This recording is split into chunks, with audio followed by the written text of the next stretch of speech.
Why do most relationships fail? Cheating. Definitely cheating. Lying. Cheating. Really? Absolutely. Okay. Complacency.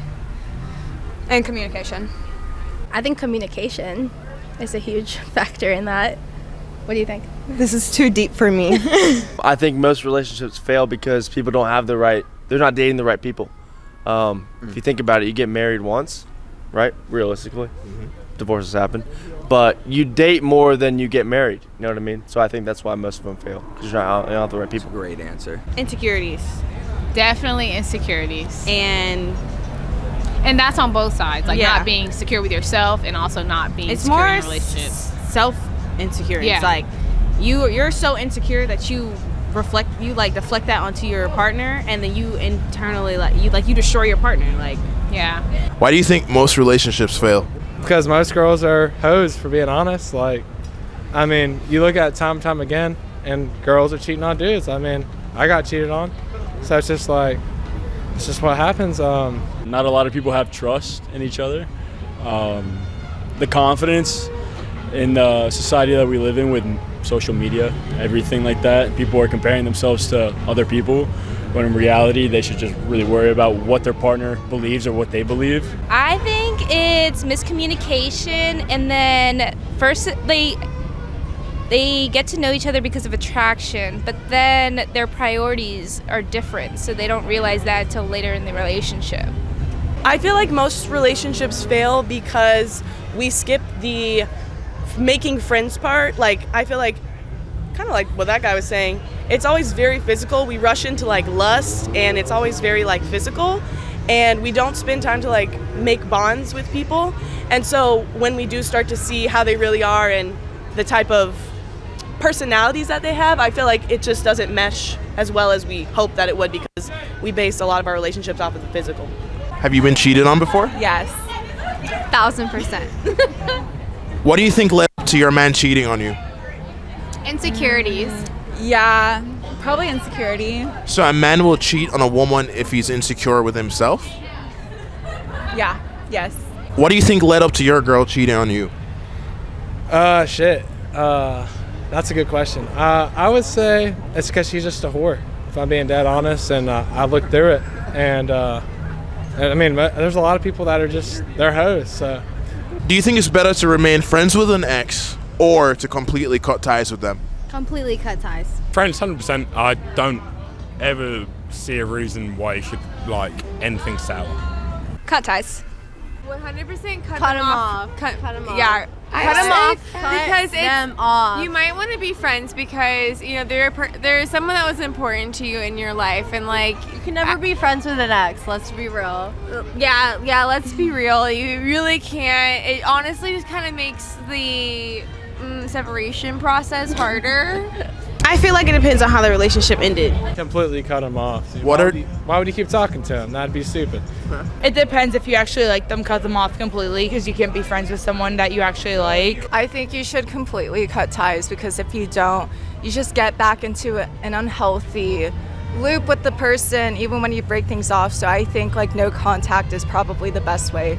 Cut ties. If you remain friends, there's gonna be some history between y'all. That's not gonna work out. I feel like the only time you can remain friends if it's from middle school or some shit. But equally, if you've slept with a girl, it's kind of weird then seeing them fully clothed. It's weird, but I think it's better to be friends, just because especially if it's an ex, you spend so much time together and you got to know each other, and they know a lot about you, kind of like an ex best friend. It depends on the relationship, but I think that at first it's good to take space, and then after you feel like you've gained closure or whatever it is because you may never get closure, whatever you feel that you need before you can start to get close with them again. I think you just need to be very responsible and smart about, if you are friends with them again, are you just going to fall back into the same patterns? Are you going to want to get back in a relationship? You really have to tread lightly. What are the benefits of completely cutting your ex off? You just don't have to deal with anything that you were dealing with before, and it's like, think about it like a book, right? You're in that chapter, so then you turn the page, and you start a new book. and you just kind of forget about the other chapters that you read in that book. I think that's healthy for a lot of people.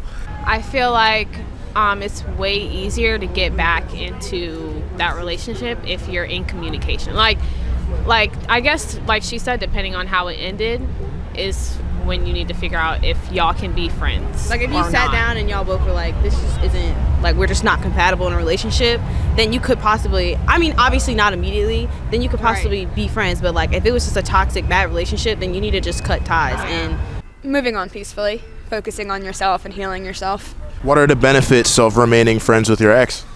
Continuing to have the same relationship and friends with their friends as they have with your friends. Okay. Can you see benefits to having your ex as a friend? Yes and no. Like, yes, because they know certain things about you that other people might not know, like what you're going through or whatever. And no, because it's like, if you continue to talk to your ex, like, you guys still have like that connection, I feel like. Would you let your man be friends with his ex? absolutely the fuck not. No. Yeah, no. No. Fuck no. Actually, mine is. Probably not. Hell no. Mine is because I feel like there's a little level to growth there. Like there's a reason they're not together anymore. What's that reason? See, I resonate that reason is that there's not this certain kind of compatibility that's necessary for a relationship. Why'd they break up? I wasn't there for that. But I genuinely think, like, if I think about the person that my person was with prior to me, we have a lot in common. And it sucks, but like I think she's cool. And I wish I didn't, but I think she's cool. So Would you let your girlfriend be friends with her ex? Definitely not. Nah, that'd be too much information exchanged. No way. No. If you could say one thing to your ex, what would it be? Fuck you, have fun pissing in your bed. I'd say hello.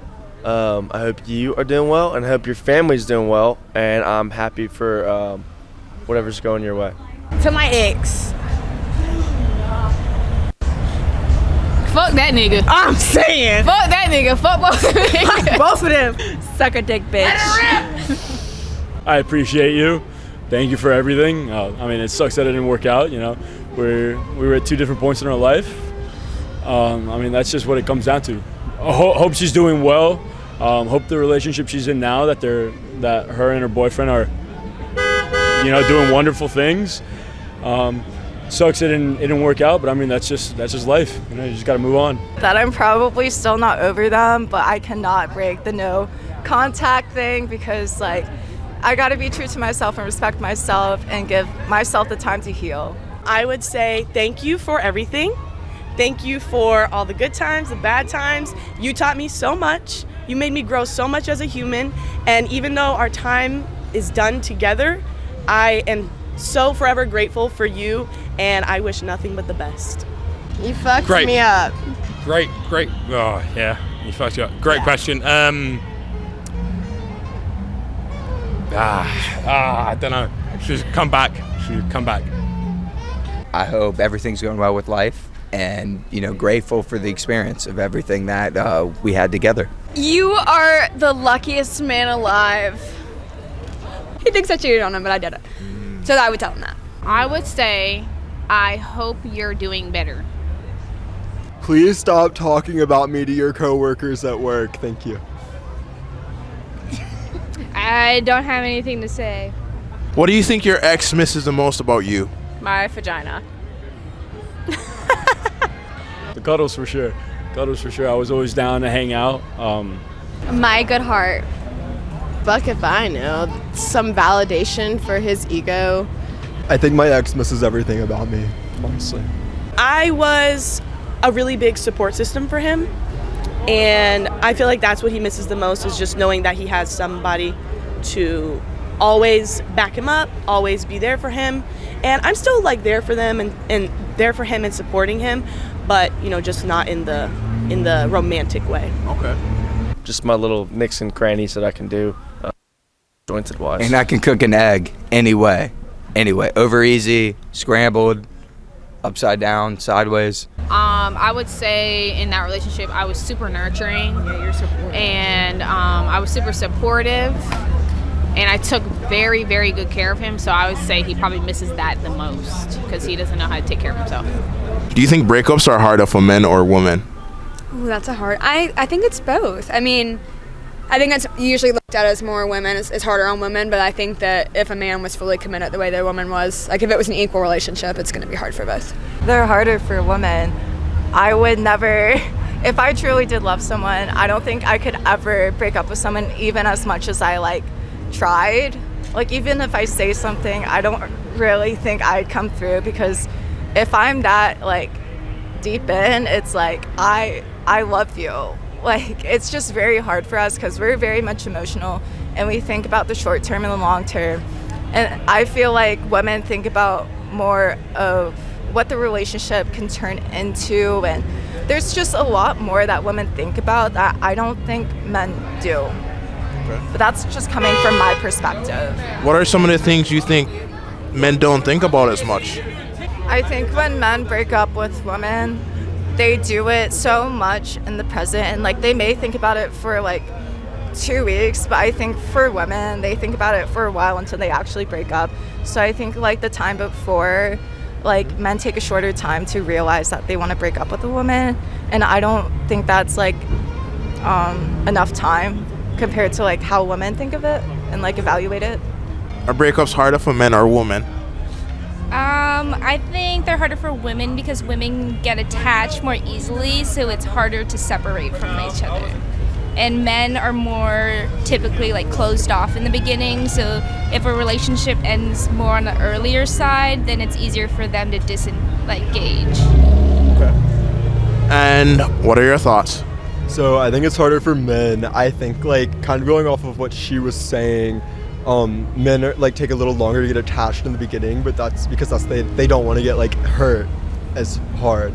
And like when you break up with someone, I think that like women are very upset about it like short term, but men actually think about it long term. Do you think breakups are harder for men or women? It's a good question. Ooh, I think it depends on who broke up with who. I don't think it matters gender wise. I'm all about equality. What are some of the most common mistakes people make when going through a breakup? Rebounding first. I think that's the biggest mistake. Getting into another relationship, not healing yeah. first, not taking care of yourself first, I think is the worst or mistake. not being able to be by yourself and you're right back in the same situation with the same person. You know, a lot of people seek validation from other people, not from themselves. I think doing things out of spite probably, or letting emotions kind of take the reins over actions. What could you have done better in your last relationship? I didn't talk about how I felt. I just did stuff instead. Like I'd just be like, I'm just gonna go out instead and like prove a point. But like. So you were acting out of spite. Yes. Kind of like to get revenge at him, as opposed to talking out the problems with him. Yes. Now, why do you think you reacted that way instead of communicating? Immaturity. Like a lot of it, just immaturity, but also just not wanting to talk about it just because I don't think I wanted to be in the relationship anymore, but I didn't know how to end it. When do you know when it's time to break up with somebody? Honestly, me being who I am today, I would say the first wrong move. I would be done. And like not like just like a petty wrong move, but like when it's like something that you like, it like genuinely doesn't sit with your spirit, or you openly said already this expressed does it, not, and it happens. Yeah, then it's like no more second chances. Yeah. So, do you think that comes from lack of understanding, or is it a lack of self-improvement? Lack of self-improvement. I think it's lack of self-improvement because like if you want to change, if you want to be better for that person, right, you'll be better for that person. It's right. It's not something you have to think about. Like, yeah, I agree with her. Yeah. I know that you're drunk. Yeah. Tell me what you want after this club. You know you're nasty.